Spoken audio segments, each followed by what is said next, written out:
Hi everybody, how you doing? My name is Rabbi Greenberg and I'm broadcasting live from York University. I'm the Jewish Learning Initiative, the JLIC Canadian Director. So way to go, Canada. I want to just share with you an idea that actually is from this week's Parsha, this week's Torah portion. It's a very difficult Torah portion where brothers sell their younger brother, so Yosef, and in the aftermath of the sale, they need to approach their father, and they go to their father, and they have this tunic. They take the tonet pasim, the special tunic that Joseph was given by his father, and they drench it in blood, from goat blood, and they show it to their father, and they say, "Here, Dad, do you recognize this coat? Do you know who the owner of this coat is?" And immediately Yaakov sees this coat and says, "Yeah, of course. What do you mean? It's my son's coat. It's drenched in blood. Oh my goodness, it was devoured by wild animals."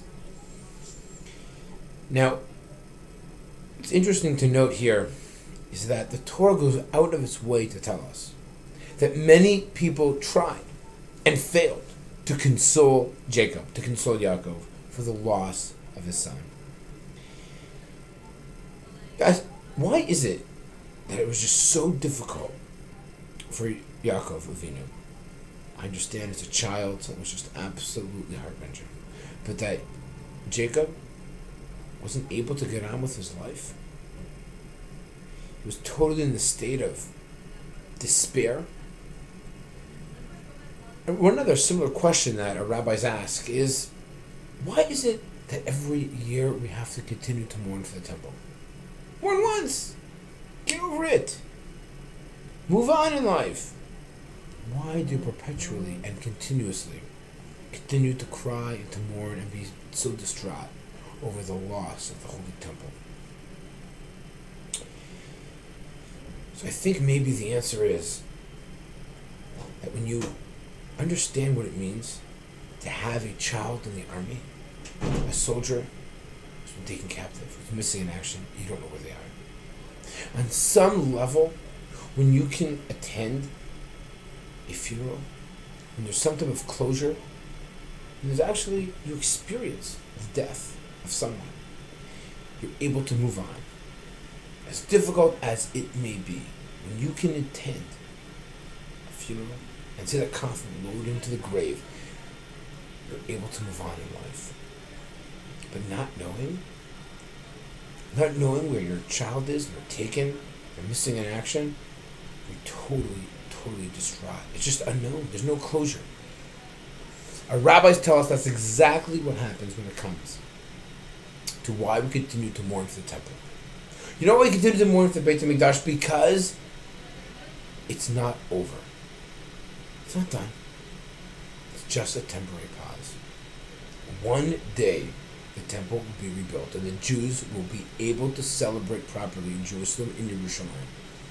And by the way, now we understand why Jacob wasn't able to move on. Because he also knew, maybe he didn't know how or when, but deep down he knew that one day he would embrace his son Yosef.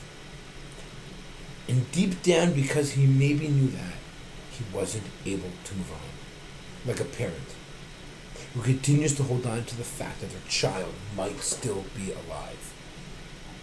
And they want to believe that their child is still alive. Just like our temple is alive. There's that one day we will build the third temple, hopefully swiftly, speedily in our day.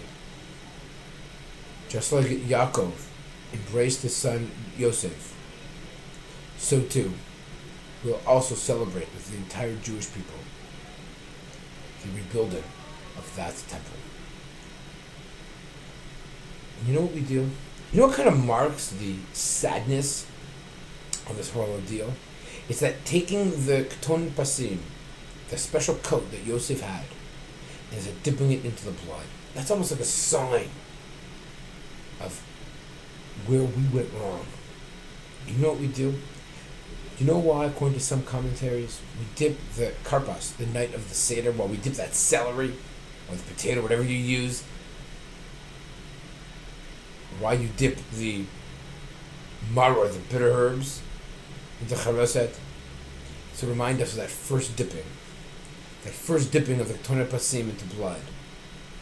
It was the dipping that began the process of our exile, and the almost undipping, recognizing that we have to really truly appreciate all of our brothers, not to take for granted, definitely not to sell them.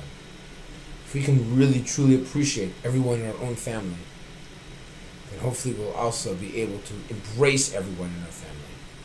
And by that, we'll merit the rebuilding of the Beit HaMikdash, the temple in Jerusalem. And we will no longer suffer and cry tears of sorrow, but rather we'll be able to truly rejoice. Shabbat Shalom. Thank you so much. Have a wonderful day.